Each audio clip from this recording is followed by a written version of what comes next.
want to go out, take some time off from their regular bands, and hit you with some Floyd. It's Sunday, May 14th, out at MGM Northfield Park Center stage. You can go to Ticketmaster.com for all the info on the show. But if you're a Floyd fan, this would be a good time. The Gilmore Project. 2 tickets for you. Caller 10-216-578-1007 or 800-348-1007. He might have been just a voice man. He's the man of 1,000 voices. Greatest voice man that ever lived. None of which will make you laugh. But he never took a performance for granted. Alan Cox. On 100.7 WMMS. Got the Poundcake Sports Break here in a few minutes. Another $1,000 for you to win, too, in about 8 minutes, courtesy of the Buzzard Bookie. I was reading a story in Cleveland Scene about how the city of Parma is taking on big car wash. And this jumped out at me because I can't be the only one who's driven around and been like, why are there so many goddamn car washes being built all over the place? They're probably just pure profit. You're paying for soap and water, and that's it. But you go past a car wash, I mean, especially this time of year, there's a line around the, but so many car washes. And they're not small. They take up a lot of space. When we were still at Oak Tree, there was a brand new one there on Broadview Road. There's a brand new one out near where I live. All over the place, car washes are getting built. And Parma is pushing back. They passed a 6-month moratorium on building car washes. And they said, we're still getting applications. People want to put them down side streets. They want to put them right next to houses. And they're like, we don't want this in the city of Parma. We want dirty cars. If you know nothing about the city of Parma, of course you know how lovely and clean they want their town to remain, not just their cars. They're saying, we're not putting up any more car washes. Also, Parma, of course, the 7th largest city in the state. Yes? well, if you're driving a car in Parma, don't you want to wash it in your driveway? Well, like there's in your cut-off jean shorts. But Socks with sandals. But there are a lot of cities where they don't let you do that. Really? Yeah, because it's an environmental thing, I think. Washing a car in your driveway means a lot of chemicals get into the groundwater, goes in the local sewers. There's entire countries that have a ban on washing your own car.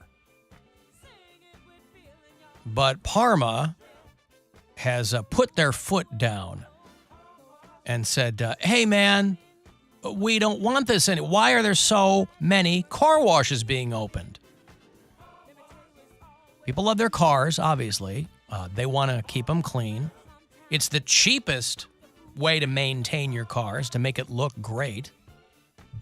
But like I said, it can't be the overhead at a car wash. Once you get it built, you just spend money on soap and water. They said on average, car washes take in about $500,000 to about $900,000 in profits. So the city of Parma, will they push back on just about anything? I don't know about that. There's a lot of things they haven't pushed back on. They haven't pushed back on Italian beef restaurants. They haven't pushed back on Dingus Day.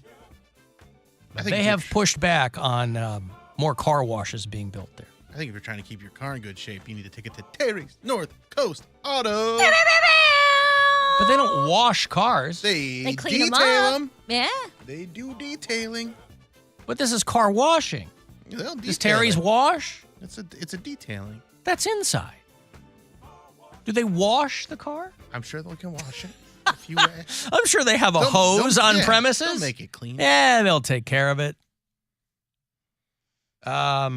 Jesus, went on our way from, is a good 2-hour trip from Sedona back to the Phoenix airport. And obviously you have to turn in the rental car with a full tank of gas. And so we were getting down to about 40 miles, and I go, I'm going to pull off into one of these cow towns and get some gas. And so I pulled in some little town called Red Rock, or I don't know what, in Arizona, and they got like a gas station right next door to like a pie shop or something. And as I'm pumping, I notice there's a sign that says, this Sunday, which would have been this past Sunday, this Sunday, last chance to get gas. It says fill up now, last chance to get gas until June 3rd.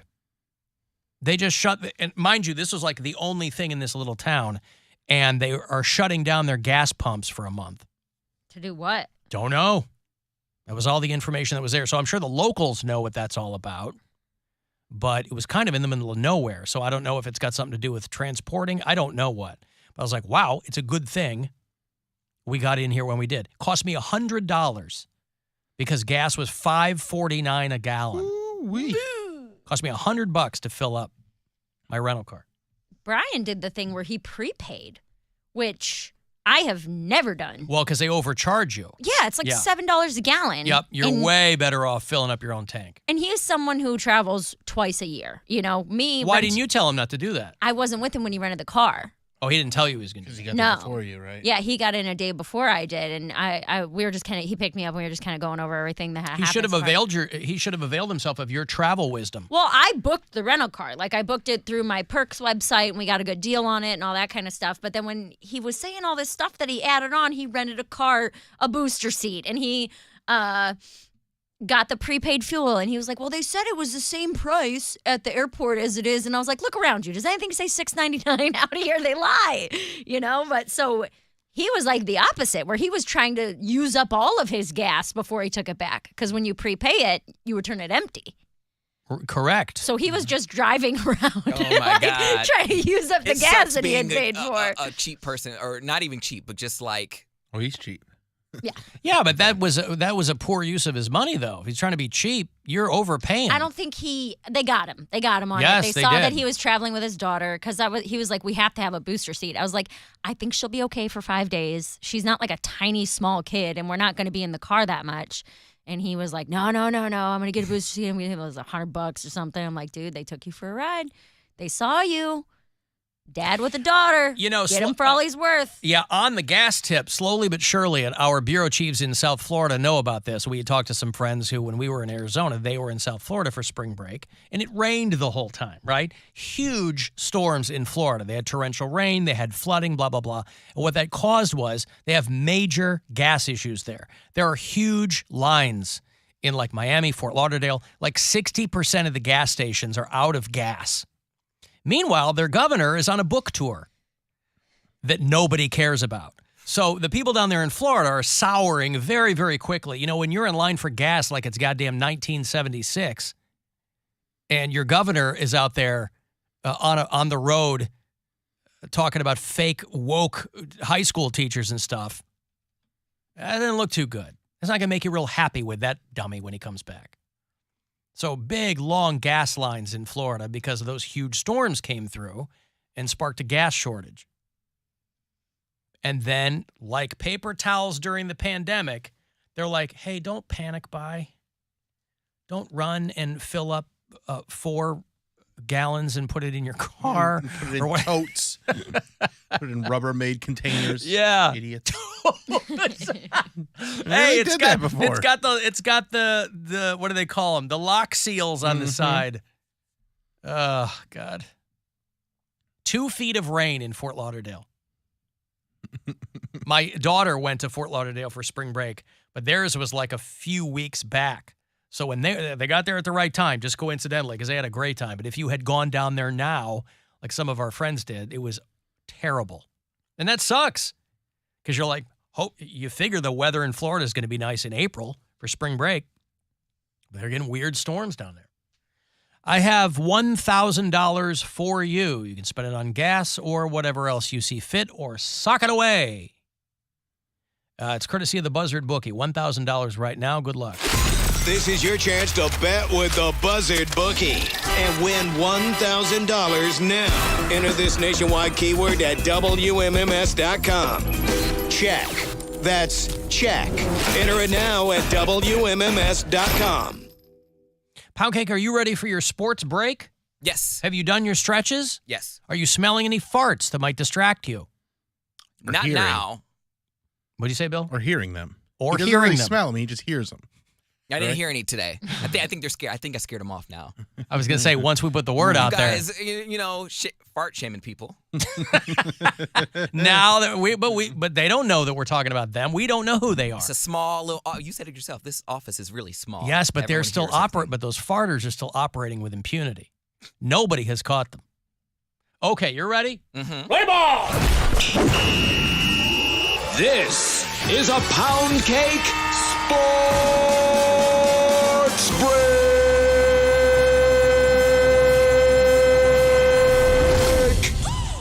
In the headlines today, Jalen Hurts certainly isn't hurting for no cash. In fact, after signing an extension for the Philadelphia Eagles, he's now the highest yearly paid NFL player in history. Jalen's 5-year extension with the team will earn him just over $250 million, with $180 million guaranteed. After it's all broken down, that's over $50 million a year, beating out Aaron Rodgers by $2 million. Now that hurts. But don't worry, y'all. I'm sure more deductions are still to come after you factor in the settlements after someone accuses him of something, because you know that's coming. I'll be happy to break those figures down for you when those come in. But in the meantime, break me off some bread, Jalen.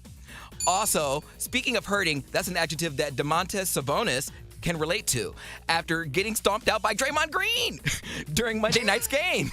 Apparently, things got heated after Domantas fought for a rebound and grabbed Draymond's his ankle after he fell to the floor. He shouldn't have done that because then he effed around and found out real fast. Draymond then stomped on his chest. Ouch. The video is nuts, and thank God Draymond didn't stomp on those too. Draymond He has in the past. I'm just saying, Draymond only received a 1-game suspension while Domantas is still free to play, but he might miss the game anyways to recover from his sternum injury. He probably learned his lesson though, didn't he? I'll say. And lastly, this is the definition of a sucker punch. What is wrong with kids these days? An 8th grade wrestler is under investigation after sucker punching his opponent when they were going to shake hands. And the match was already over. Dude got pinned, but it's such poor sportsmanship. And it's really uncomfortable to watch. But I did anyways. The incident happened at the Beat the Street tournament. You know, can you believe that? But just like kids, they don't listen. It's called Beat the Street, not Eat the Street. The kid got a mouthful of that mat, and the kid's never going to live it down. The kid's parents are cooperating with the authorities, and the league has come out against that type of conduct. You got to go watch it for yourself if you can stomach it. And that, ladies and gentlemen, concludes this Poundcake Sports Break. Play ball! This is a Poundcake Sports Break!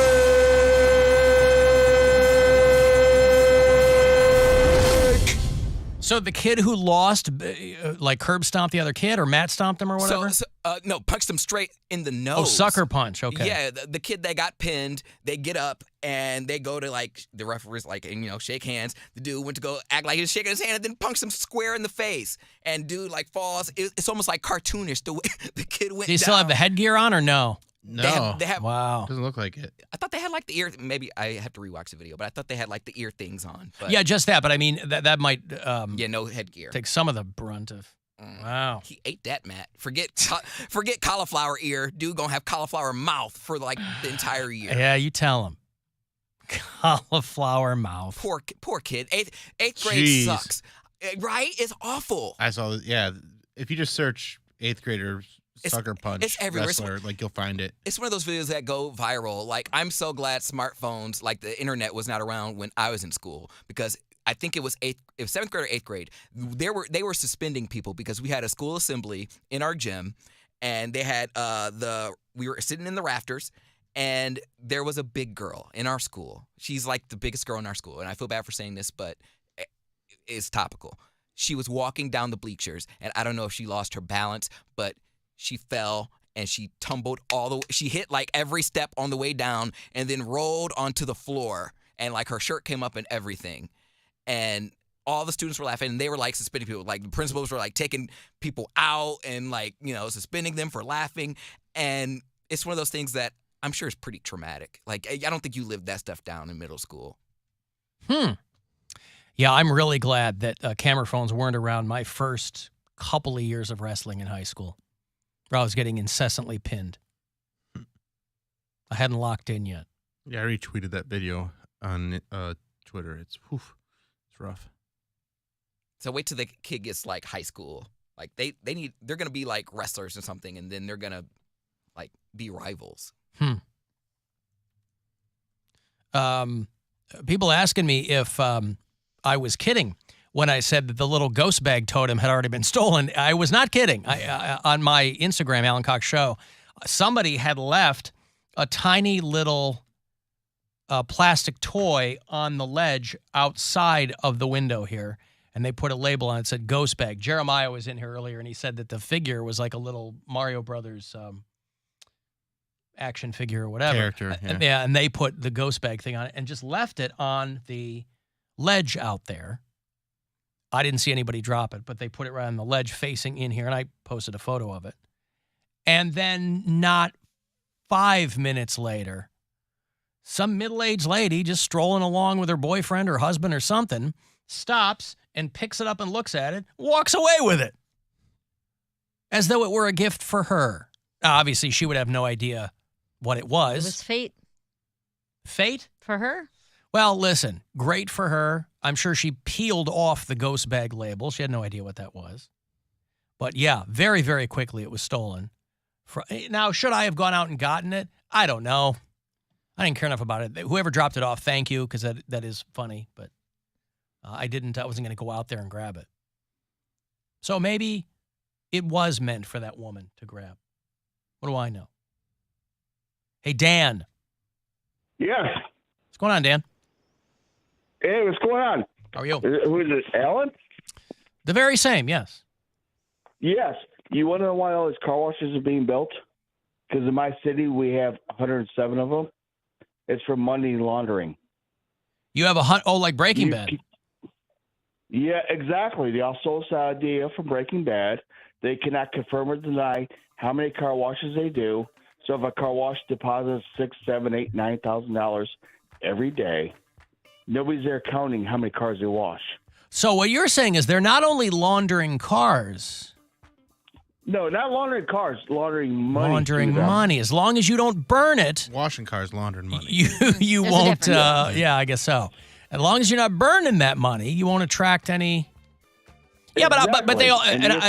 I'll take you at your word, Dan. I'm sure that does make sense. But also, like I said, once you get it built, it's like a parking lot, right? It's just pure profit. I mean, once the thing's built. It is. It is. But, I mean, look, my city, George Ridgeville, has probably 8 car washes. How much business can they be doing to take up this prime real estate? Well, like I said, man, there's always a line around, any of these car washes, and they're brand new and they're high tech. You're going to have one or two of those. Yeah. But you do not have to confirm or deny how many cars you wash that day and how much you did not deposit. Right.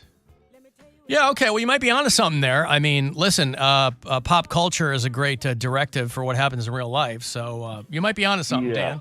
Tell you what, I'm going to need you posted outside. I'm going to need you posted outside one of these with binoculars and just take copious notes of what happens there, Dan, and report back to me, okay? Well, I've already responded to you like 1 or 2 your ads about people being able to mail from an institution. Oh, did you write me some prison mail? No. No, but I told you they could still write you. Oh, you told me that. I see. Okay. Yeah. Gotcha. Okay, thank you, Dan. All right, Bob. All right, there's Dan out there in North Ridgeville. You know what town is right next to North Ridgeville? Right on the other side of Bradley Woods. The fine city of North Olmsted. And North Olmsted, I think. That's where my dad grew up. What? That's where my dad grew up. Your dad never grew up. Peter Pan. He's still a child at heart, isn't he? No. He's not? He's the oldest man. Oh, come on. Isn't North Olmsted where we're going to have Buzzard Fest? No, that's North Ridgeville. It is? Yeah. Right where he just called from? Yeah. So Buzzard Fest is going to be right next to North Olmsted. North Olmsted's right next to Berea. Oh, that's exciting. I can't wait. Well, go to WMMS.com. Get all the details on Buzzard Fest. Well, as many as we have for you. We just announced the date. It's going to be Friday, August 4th at Victory Park in North Ridgeville. There it is, in print. Hey, you were right. Mm-hmm. And Rover will have the entire lineup for you next Tuesday morning. But the early bird tickets. About this lineup. Yeah, it's great. Early bird tickets are $40. So go to WMMS.com and get all the details. Get your tickets now, and we'll have more info for you.